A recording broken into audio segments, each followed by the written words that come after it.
One, two, 3.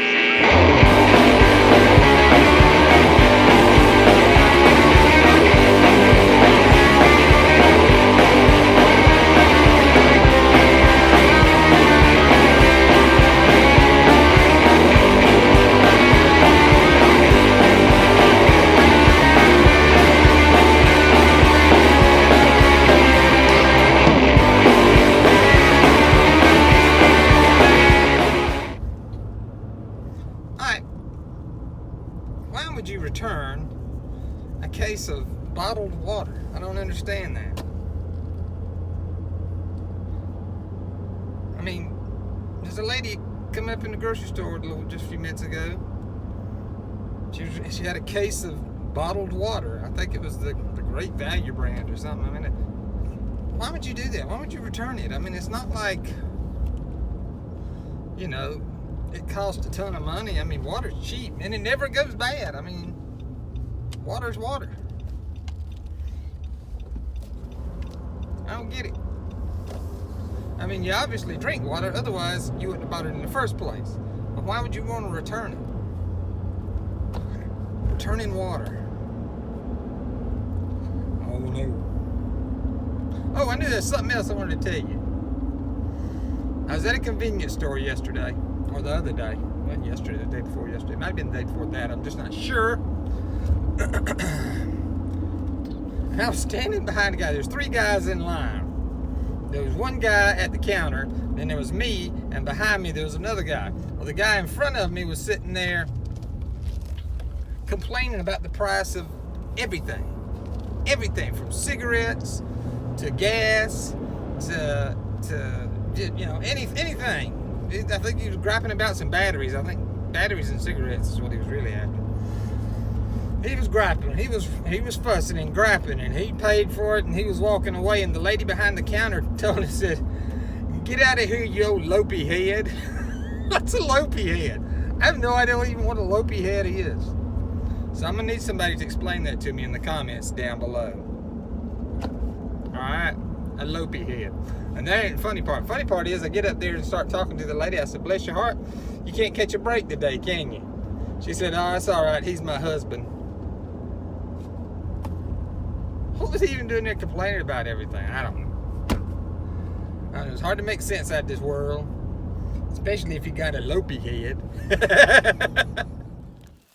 All right, somebody had a party down here. This is how I found it this morning. That wasn't there. I just spread that out. That's some of that attractant that I've been making up. Spread that out right there.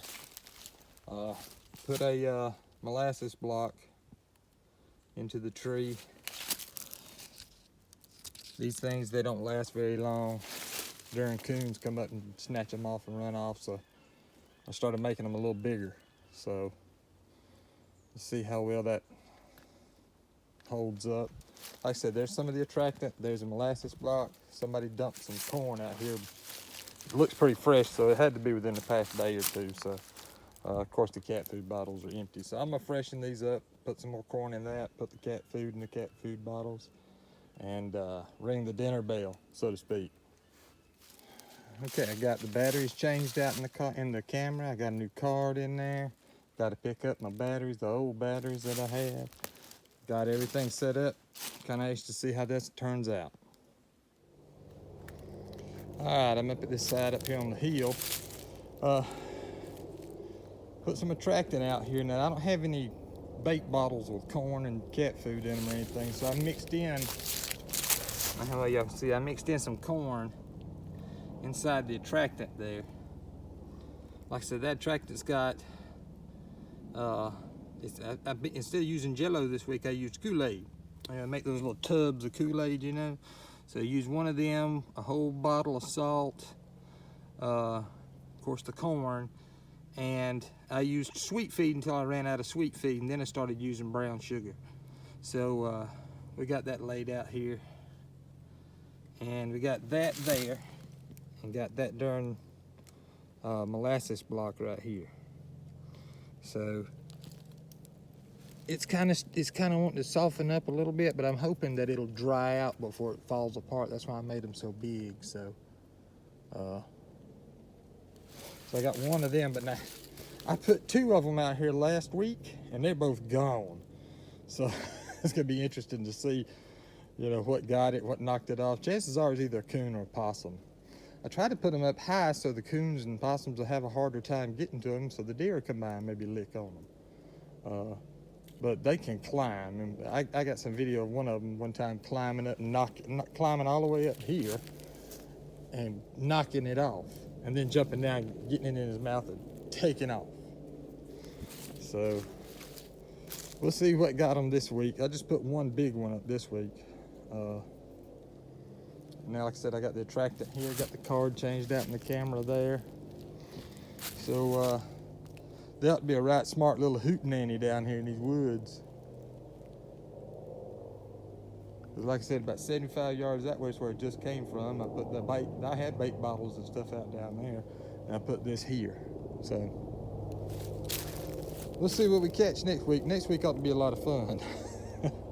It ought to be. All right, I wanted to kind of explain what some more about the Attractant. I know that I've had some people ask me about it. First time around, I went and I used Jello. I used strawberry, grape, orange, Jello. It didn't really matter.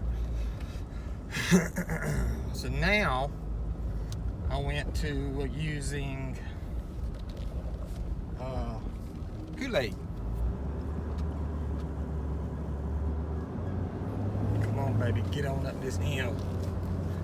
Went to using Kool-Aid, and I'll tell you why.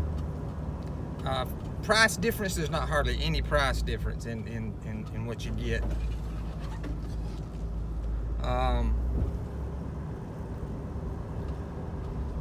Like I said, there's no price difference. Golly. When that Jello gets wet, it'll sit there and pool up on top of the ground. It won't soak in.